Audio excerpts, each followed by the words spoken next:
Je souhaiterais aujourd'hui partager avec vous un message intitulé « La croix du calvaire ». Le passage biblique d'aujourd'hui est tiré de Éphésiens 2:1 à 10. Lisons-les ensemble. Quant à vous, vous étiez morts à cause de vos fautes et de vos péchés. Que vous pratiquiez autrefois conformément à la façon de vivre de ce monde, conformément au prince de la puissance de l'air, de l'esprit qui est actuellement à l'œuvre parmi les hommes rebelles. Nous tous aussi, nous étions de leur nombre, notre conduite était dictée par les désirs de notre nature propre, puisque nous accomplissions les volontés de la nature humaine et de nos pensées, et nous étions, par notre condition même, destinés à la colère, tout comme les autres. Mais Dieu est riche en compassion. À cause du grand amour dont il nous a aimés. Nous qui étions morts en raison de nos fautes, il nous a rendus à la vie avec Christ, c'est par grâce que vous êtes sauvés. Il nous a ressuscités et fait asseoir avec lui dans les lieux célestes, en Jésus-Christ. Il a fait cela afin de montrer dans les temps à venir l'infinie richesse de sa grâce par la bonté qu'il a manifestée envers nous en Jésus-Christ. En effet, c'est par la grâce que vous êtes sauvés, par le moyen de la foi. Et cela ne vient pas de vous, c'est le don de Dieu. Ce n'est pas par les œuvres, afin que personne ne puisse se vanter. En réalité, c'est lui qui nous a fait, nous avons été créés en Jésus-Christ pour des œuvres bonnes que Dieu a préparées d'avance afin que nous les pratiquions.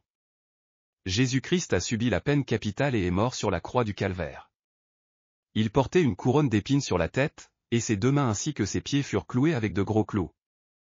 Il a versé toute son eau et tout son sang pendant de longues heures. Et avant de rendre l'esprit, il s'est écrié devant Dieu, pour toute l'humanité. Tout est accompli, puis son esprit s'en est allé. Ainsi, Jésus, par sa mort sur la croix, a pris sur lui-même les péchés de toute l'humanité, les a rachetés et nous a sauvés. Tout d'abord, parlons du royaume du diable établi sur la terre. La terre sur laquelle nous vivons aujourd'hui était à l'origine un espace magnifique créé par Dieu pour qu'Adam et Ève, fait à son image et à sa ressemblance, y vivent. Mais lorsqu'Adam et Ève se sont rebellés contre Dieu et lui ont désobéi en mangeant du fruit de la connaissance du bien et du mal, ils sont devenus esclaves du diable, et la possession de cette terre est alors passée entre les mains du diable. Ce monde est devenu un royaume gouverné par la domination et l'autorité du diable. Le monde que Dieu avait confié à Adam et Ève est devenu, à cet instant, un royaume que le diable a repris et dirige. Ainsi, de nos jours, bien que ce monde soit devenu un monde dominé par le diable, en réalité, il n'a jamais été la propriété du diable dès le commencement. C'est à cause de leur faute qu'Adam et Ève l'ont cédé. Lorsqu'il a tenté Jésus, le diable lui a montré toute la gloire des royaumes du monde et a dit: « Je donnerai cela à qui je veux. » N'est-ce pas là une chose véritablement affligeante? Le beau jardin a été arraché par le diable. Et ce monde est devenu un monde gouverné par le diable, tombé sous sa tyrannie et son oppression. Dans 1 Jean 5,19, il est écrit: « Nous savons que nous sommes de Dieu, et que le monde entier est sous la puissance du malin. » De même, le diable est un malin. Éphésiens 2:2 déclare aussi, « Dans lesquels vous marchiez autrefois, selon le train de ce monde. » Selon le prince de la puissance de l'air, de l'esprit qui agit maintenant dans les fils de la rébellion. Le diable établit son camp dans les airs et de la gouverne ce monde. En particulier, il entre dans le cœur des fils de la désobéissance pour dominer le monde. Ainsi, derrière toute œuvre mauvaise se trouve inévitablement le diable. Ce monde, à cause du péché d'Adam et Ève, est passé sous la domination du diable. Par conséquent, tous les hommes du monde sont devenus des êtres misérables, esclaves du diable, exécutant tout ce qu'il leur ordonne. Deuxièmement, parlons du royaume de Jésus-Christ.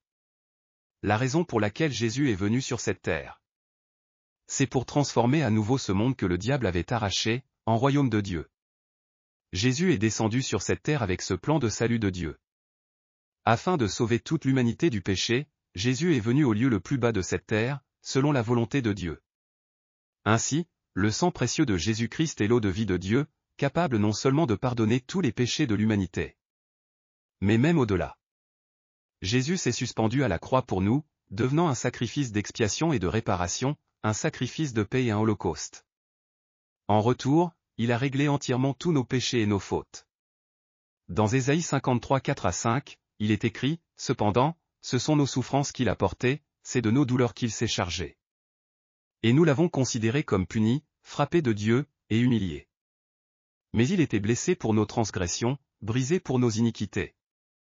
Le châtiment qui nous donne la paix est tombé sur lui, et c'est par ses meurtrissures que nous sommes guéris. » Si Jésus a été suspendu à la croix, c'est pour ôter toutes nos souffrances et nos douleurs.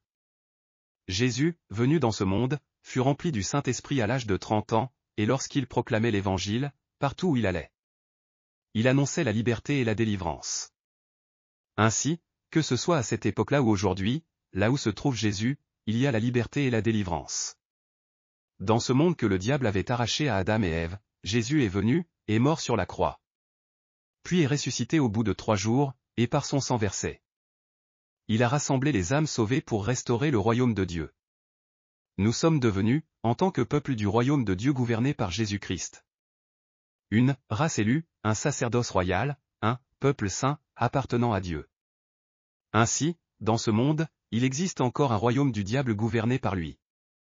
Mais il y a aussi le royaume de Dieu qui a vaincu le royaume du diable, et les deux sont en pleine guerre spirituelle acharnée. Nous devons chaque jour remporter la victoire dans cette guerre avec Jésus. Nous sommes désormais le peuple du royaume de Dieu, gouverné par Jésus-Christ.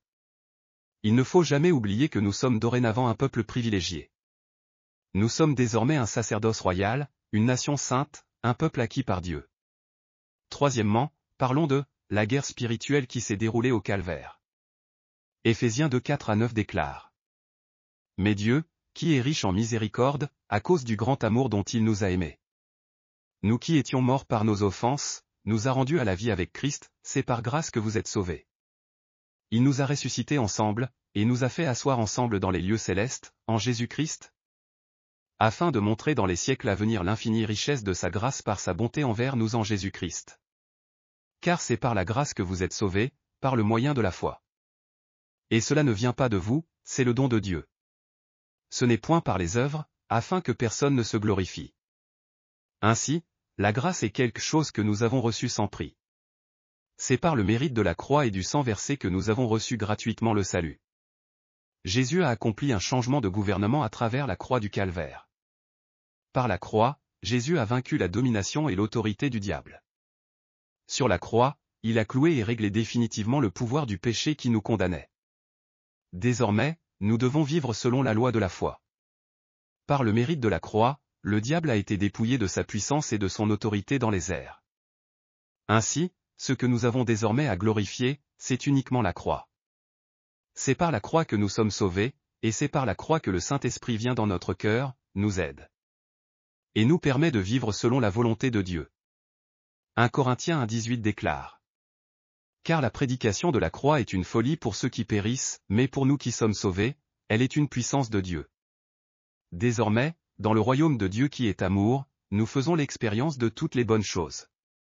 Le Fils de Dieu est apparu pour détruire les œuvres du diable, et là où se trouve l'Esprit du Seigneur, qui est le Saint-Esprit, il y a la liberté.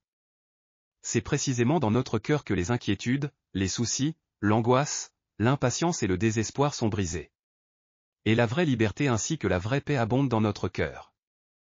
Voilà la preuve que le royaume des cieux est à l'œuvre en nous.